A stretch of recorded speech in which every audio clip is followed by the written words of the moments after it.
बालकांड कथा प्रारंभ कौशल प्रदेश, जिसकी स्थापना वैवस्वत मनु ने की थी, पवित्र सरयू नदी के तट पर शूरवीर, पराक्रमी, प्रतिभाशाली तथा यशस्वी राजा हुए, जिनमें से राजा दशरथ भी एक थे। राजा दशरथ वेदों के स्थित है। सुंदर एवं समृद्ध अयोध्या नगरी इस प्रदेश की राजधानी है। वैवस्वत मनु के वंश में अनेक मर्मज्ञ, धर्मप्राण, दयालु, ऋणकुशल और प्रजापालक थे। उनके राज्य में प्रजा कष्ट रहित, सत्यनिष्ठ एवं ईश्वर भक्त थी। उनके राज्य में किसी का किसी के भी प्रति द्वेष भाव का सर्वथा अभाव था। एक दिन दर्पण में अपने कृष्ण वर्ण केशों के मध्य एक श्वेत रंग के केश को देखकर महाराज दशरथ विचार करने लगे कि अब मेरे यौवन के दिनों का अंत निकट है और अब तक मैं निःसंतान हूँ। मेरा वंश आगे कैसे बढ़ेगा तथा किसी उत्तराधिकारी के अभाव में राज्य का क्या होगा। इस प्रकार विचार करके उन्होंने पुत्र प्राप्ति हेतु पुत्रेष्ठी यज्ञ करने का संकल्प किया। अपने कुलगुरु वशिष्ठ जी को बुलाकर उन्होंने अपना मंतव्य बताया तथा यज्ञ के लिए उचित विधान बताने की प्रार्थना की। उनके विचारों को उचित तथा युक्तियुक्त जानकर गुरु वशिष्ठ जी बोले, हे राजन, पुत्रेष्ठी यज्ञ करने से अवश्य ही आपकी मनोकामना पूर्ण होगी, ऐसा मेरा विश्वास है। अतः आप शीघ्रातिशीघ्र अश्वमेध यज्ञ करने तथा इसके लिए एक सुंदर श्यामकर्ण अश्व छोड़ने की व्यवस्था करें। गुरु वशिष्ठ की मंत्रणा के अनुसार शीघ्र ही महाराज दशरथ ने सरयू नदी के उत्तरी तट पर सुसज्जित एवं अत्यंत मनोरम यज्ञशाला का निर्माण करवाया तथा मंत्रियों और सेवकों को सारी व्यवस्था करने की आज्ञा देकर महाराज दशरथ ने रनिवास में जाकर अपनी तीनों रानियों कौशल्या, कैकेयी और सुमित्रा को ये शुभ समाचार सुनाया। महाराज के वचनों को सुनकर सभी रानियां प्रसन्न हो गयीं। राम का जन्म मंत्रीगणों तथा सेवकों ने महाराज की आज्ञानुसार श्यामकर्ण घोड़ा चतुरंगिनी सेना के साथ छुड़वा दिया। महाराज दशरथ ने देश देशांतर के मनस्वी, तपस्वी, विद्वान ऋषि मुनियों तथा वेदविज्ञ प्रकांड पंडितों को यज्ञ संपन्न कराने के लिए बुलावा भेज दिया।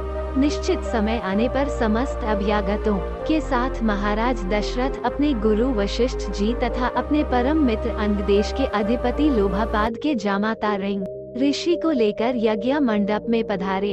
इस प्रकार महान यज्ञ का विधिवत शुभारंभ किया गया। संपूर्ण वातावरण वेदों की ऋचा के उच्च स्वर में पाठ से गूंजने तथा समिधा की सुगंध से महकने लगा। समस्त पंडितों, ब्राह्मणों, ऋषियों आदि को यथोचित धन धान्य, गौ आदि भेंट करके सादर विदा करने के साथ यज्ञ की समाप्ति हुई।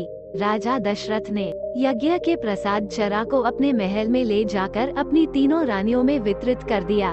प्रसाद ग्रहण करने के परिणाम स्वरूप परमपिता परमात्मा की कृपा से तीनों रानियों ने गर्भ धारण किया। जब चैत्र मास के शुक्ल पक्ष की नवमी तिथि को पुनर्वसु नक्षत्र में सूर्य, मंगल, शनि, बृहस्पति तथा शुक्र अपने अपने उच्च स्थानों में विराजमान थे। कर्क लग्न का उदय होते ही महाराज दशरथ की बड़ी रानी कौशल्या के गर्भ से एक शिशु का जन्म हुआ, जो कि श्यामवर्ण, अत्यंत तेजोमय, परम कांतिवान तथा अद्भुत सौंदर्यशाली था। उस शिशु को देखने वाले ठगे से रह जाते थे। इसके पश्चात शुभ नक्षत्रों और शुभ घड़ी में महारानी कैकेयी के एक तथा तीसरी रानी सुमित्रा के 2 तेजस्वी पुत्रों का जन्म हुआ। संपूर्ण राज्य में आनंद मनाया जाने लगा। महाराज के 4 पुत्रों के जन्म के उल्लास में गंधर्व गान करने लगे और अप्सराएं नृत्य करने लगीं।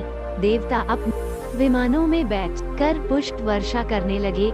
महाराज ने उन्मुक्त हस्त से राजद्वार पर आए हुए भाट, चारण तथा आशीर्वाद देने वाले ब्राह्मणों और याचकों को दान दक्षिणा दी।